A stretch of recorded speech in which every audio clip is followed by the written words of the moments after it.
Questo video è pensato per chi sta imparando la lingua italiana e vorrebbe arricchire il proprio lessico. Più precisamente questo video è pensato per quelle fantastiche persone che sono già in grado di capire l'italiano ma vorrebbero ampliare il proprio vocabolario attivo. Se stai cercando dei video per imparare bene l'italiano e parlarlo come un madrelingua, sei nel posto giusto. A proposito, se vi state chiedendo perché mi sono vestito in questo modo, la risposta è semplice, mi sono vestito così proprio perché dovevo parlare della spiaggia. Partiamo.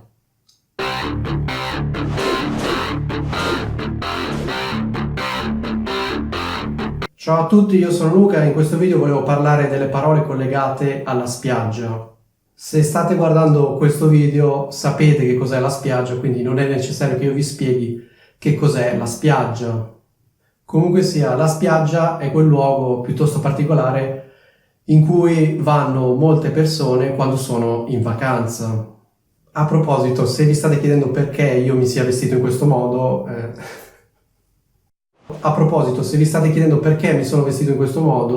la risposta è semplice, mi sono vestito così proprio perché dovevo parlare della spiaggia. E quindi questa camicia anni 80 mi sembrava in assoluto la più indicata per parlare della spiaggia, delle parole collegate alla spiaggia. Nei commenti qua sotto, mi raccomando, fatemi sapere cosa ne pensate di questa camicia. In questo video parlerò di parole che molto probabilmente conoscete, ma parlerò anche di parole e modi di dire che forse non conoscete. Quindi vi consiglio caldamente di guardare tutto il video, cioè di guardare il video fino in fondo. Allora, partiamo dalla prima cosa che vi volevo dire sulla spiaggia. Allora, in italiano possiamo dire andare alla spiaggia. Quindi usiamo la preposizione a. Io personalmente preferisco dire così e penso che la maggior parte degli italiani preferisca dire così. Si può benissimo dire andare in spiaggia. Quindi invece della preposizione a possiamo usare la preposizione in. Questa infatti è una di quelle parole con cui possiamo usare entrambe le preposizioni. Mi vengono in mente per esempio le parole università e ospedale. Per esempio possiamo dire andare in università e andare all'università. Allo stesso modo possiamo dire andare in ospedale e andare all'ospedale. Per esempio, se io incontro un mio amico per strada e mi chiede dove stai andando, io gli posso rispondere sto andando in università oppure sto andando all'università. Allo stesso modo gli posso rispondere sto andando alla spiaggia oppure sto andando in spiaggia. Quindi quando parliamo di queste parole dovete tenere presente questa cosa. Alcune persone preferiscono usare la preposizione a, altre preferiscono usare la preposizione in. Personalmente nel caso di spiaggia preferisco usare a. Perché? Perché è più semplice da pronunciare.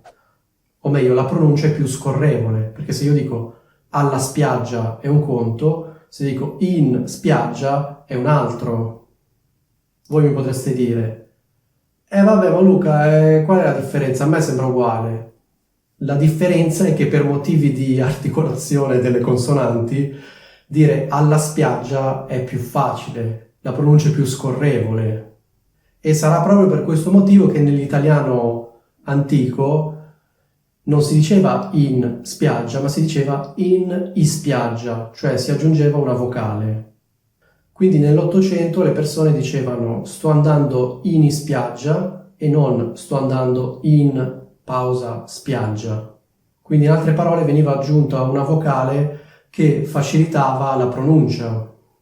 Questa vocale veniva anche scritta e se voi leggete i romanzi dell'epoca trovate scritto per l'appunto in ispiaggia. Questo vale anche per parole simili che iniziano con una S più una consonante. Adesso nell'italiano contemporaneo questa vocale non viene più scritta e non viene più pronunciata, a parte alcuni casi eccezionali, forse conoscete la forma per iscritto, si dice per iscritto e non per scritto. Ecco, questa forma diciamo che è un fossile di quella vecchia regola. In italiano contemporaneo si dice ancora mettere il contratto per iscritto. Però come dicevo in tutte le altre parole la I non si scrive più e non si pronuncia più. Ecco, io vi ho parlato del complemento di moto a luogo, cioè andare alla spiaggia oppure andare in spiaggia, parliamo adesso del complemento di stato e luogo, cioè essere alla spiaggia, oppure essere in spiaggia, oppure essere sulla spiaggia. Queste tre varianti sono tutte e tre legittime e accettabili. Alcune persone preferiscono dire sono alla spiaggia, altre persone dicono sono in spiaggia, altre persone ancora dicono sono sulla spiaggia. Personalmente, ma questa forse è una cosa soltanto mia, io tendo a percepire sono alla spiaggia come una variante più astratta e sono sulla spiaggia come una variante più concreta. Cioè alla spiaggia mi viene in mente la spiaggia come spazio astratto, mentre invece sulla spiaggia mi viene in mente proprio il luogo concreto. Quindi se dovessi descrivere una spiaggia concreta probabilmente direi sulla spiaggia. Se invece dovessi parlare in generale della spiaggia, dell'idea generale di spiaggia, probabilmente direi alla spiaggia. Ma questa comunque è una differenza che potete anche ignorare. Diciamo che con andare va bene sia alla spiaggia sia in spiaggia. Sicuramente andare sulla spiaggia mi sembra piuttosto strano, mentre invece mi sembra più accettabile essere sulla spiaggia, perché si riferisce proprio alla superficie, no? Ma detto ciò, passiamo alla prima parola che mi viene in mente quando si parla di spiaggia. Beh, la prima parola che mi viene in mente probabilmente è sabbia.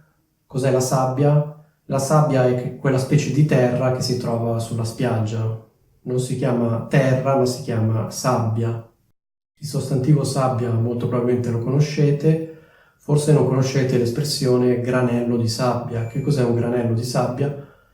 Un granello di sabbia è una di quelle minuscole unità che compongono la sabbia, quindi singolare granello, plurale granelli.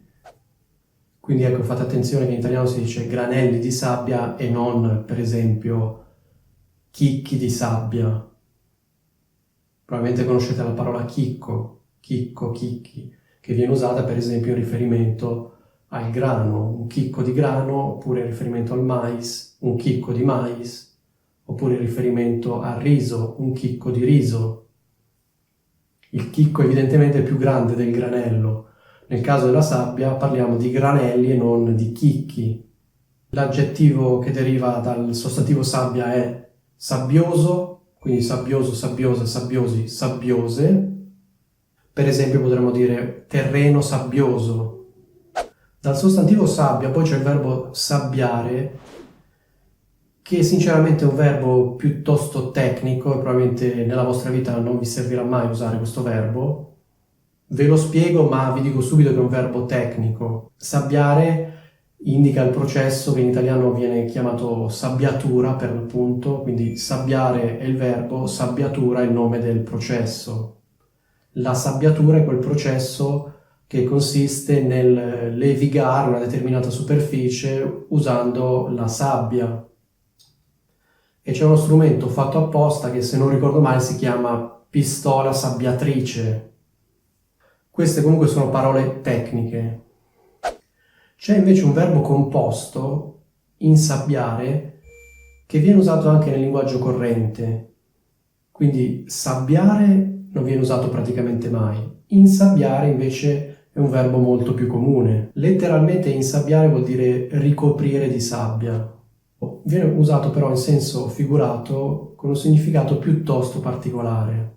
Il verbo insabbiare viene spesso usato dai giornalisti come sinonimo di nascondere, occultare. Ecco, occultare forse è un sinonimo più preciso, perché in senso letterale insabbiare vuol dire ricoprire di sabbia, però in senso figurato vuol dire occultare, cioè nascondere, coprire, mettere in un posto dove non possa essere trovato.